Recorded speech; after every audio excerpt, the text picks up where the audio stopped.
किसान भाइयों नमस्कार। क्या आप भी चाहते हैं कि इस साल गेहूं की फसल सिर्फ हरी भरी ना रहे बल्कि खेत में फसल ऐसे झूमे ताकि देखने वाले दंग रह जाएं? क्या आप भी एक ऐसी खाद का कॉम्बिनेशन जानना चाहते हैं जिससे ज्यादा फुटाव आए, तना मोटा मजबूत बने, पीलापन एकदम ना के बराबर रहे और पैदावार में 4 से 6 क्विंटल तक का फर्क दिख जाए? तो वीडियो को बिना स्किप किए आखिरी तक देखना, क्योंकि आज हम आपके लिए लेकर के आए हैं गेहूं की फसल के लिए सेकंड खाद और बेस्ट कॉम्बिनेशन, जिसे अगर सही तरीके से दिया जाए तो फसल की जो ग्रोथ है वो 5वें गियर में चलने वाली है। आज हम आपको गेहूं की फसल पर 1 एकड़ फसल पर सिंचाई के साथ डलने वाली परफेक्ट डोज के बारे में बताने वाले हैं। एक ऐसा कॉम्बिनेशन जो कम खर्च पर ज्यादा फायदा देगा और सबसे जरूरी बात, यह रिसर्च और किसानों के ग्राउंड रिजल्ट पर आधारित है। कब दें? सही समय गेहूं बोने के 40 से 50 दिन के बीच, यानी ट्रेलरिंग स्टेज पर। इस स्टेज पर पौधा फुटाव, जड़ें, तना और मजबूती बनाता है। अगर इसी समय सही खाद मिल जाए तो पूरी फसल का भविष्य बदल जाता है। डोज प्रति एकड़ सिंचाई के साथ आपको इस्तेमाल करना है। कौन कौन सी खाद लेना है? माइकोराइजा आपको लेना है 5 किलोग्राम के आसपास। यह है जड़ विकास में और मिट्टी में पड़े दूर दूर पोषक तत्व को खींचने की क्षमता को बढ़ाता है। माइकोराइजा एक फंगस है, मित्र फंगस है। आपको किसी भी कंपनी का 5 किलोग्राम माइकोराइजा लेना है। और इसके साथ आपको लेना है जिंक सल्फेट, जो 33% वाली जिंक सल्फेट आती है, जिसमें जिंक भी है और सल्फर भी है। सल्फर 15%, जिंक 33%, 5 kg आपको लेना है जिंक सल्फेट। यही फुटाव में काफ़ी अच्छा काम करती है।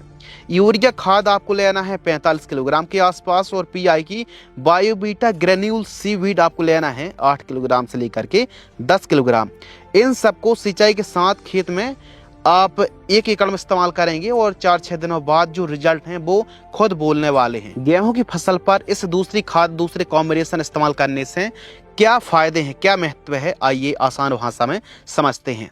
माइकोराइजा यह जड़ों से दोस्ती करके मिट्टी में पोषक तत्व 40% तक उपलब्ध कराने में मदद करता है। जड़ें लंबी, चौड़ी, गहरी बनाता है और सूखे के प्रति, बीमारियों के प्रति काफी रेजिस्टेंस पावर क्रॉप को देता है। साथ ही माइकोराइजा ग्रोथ बढ़वार में, हरियाली में बेहतरीन काम करता है। हम जिंक सल्फेट भी ले रहे हैं। जिंक गेहूं के फुटाव में, पत्तियों की हरी भरी रंगत और दानों की भराई के लिए काफी जरूरी होता है।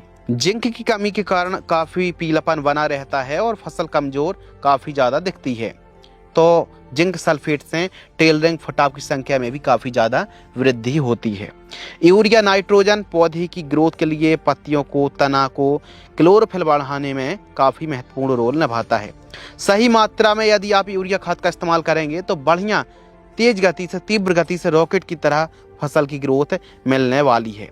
सीवीड पीआई की बायोबीटा ले रहे हैं। यह है पौधे की ऊर्जा, तनाव, सहन क्षमता को बढ़ाता है।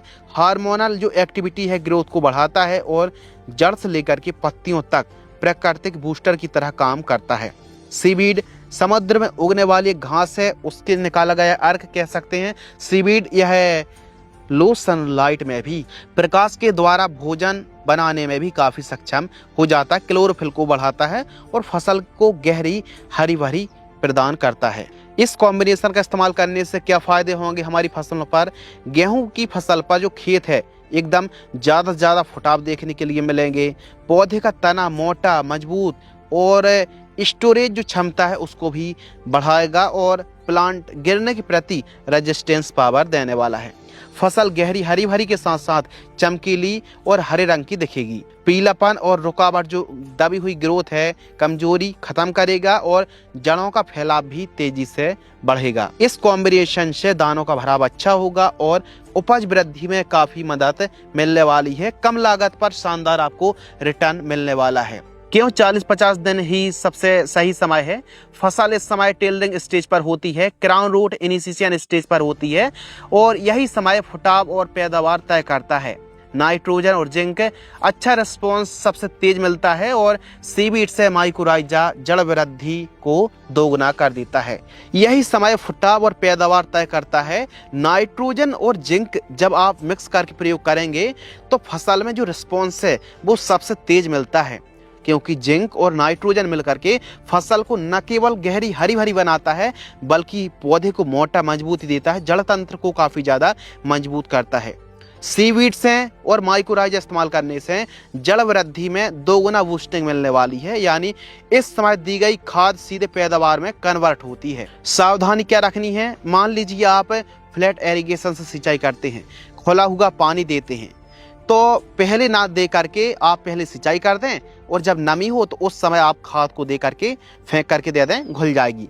लेकिन आप स्प्रिंकलर से सिंचाई करते हैं तो फिर आपको एक काम करना पड़ेगा कि पहले खाद दीजिए, फिर जस्ट उसके बाद सिंचाई कर दीजिए, बेहतरीन रिजल्ट देखने के लिए मिलेगा। आप जिंक सल्फेट यूज कर रहे हैं तो जिंक सल्फेट भी यूज कर रहे हैं तो इस कॉम्बिनेशन के साथ आप DAP ना मिलाएं, यानी जिंक सल्फेट और DAP आपस में रिएक्ट कर जाएंगी, तो इसलिए जिंक दे रहे हैं तो इस कॉम्बिनेशन के साथ आप DAP का इस्तेमाल बिल्कुल भी ना करें। लेकिन यदि आपने पहली जो खाद है यदि वह वीडियो नहीं देखी है तो शॉर्टकट में हम बता रहे हैं, वहाँ की चैनल पर जाकर के वीडियो आप देख लेना। पहली खाद में जब 21 से 26 दिन के बीच में गेहूं की फसल थी तो उस समय यूरिया, ह्यूमिक एसिड और माइक्रो न्यूट्रिएंट का हमने इस्तेमाल किया था। बाकी दूसरी खाद पर आपको यह जानकारी मिल गई। बाकी आगे चल के दानों की चमक बढ़े, जड़ तंत्र मजबूत हो तो पोटास के साथ साथ बोरोन किस स्टेज पर देनी चाहिए, जानकारी आपको मिल जाएगी। अगर यह जानकारी आपको उपयोगी लगी हो तो वीडियो को लाइक जरूर करें और अपने किसान भाइयों तक इस जानकारी को शेयर जरूर करें। और ऐसी सटीक कृषि से संबंधित जानकारी के लिए द एडवांस एग्रीकल्चर चैनल को सब्सक्राइब कर लीजिए।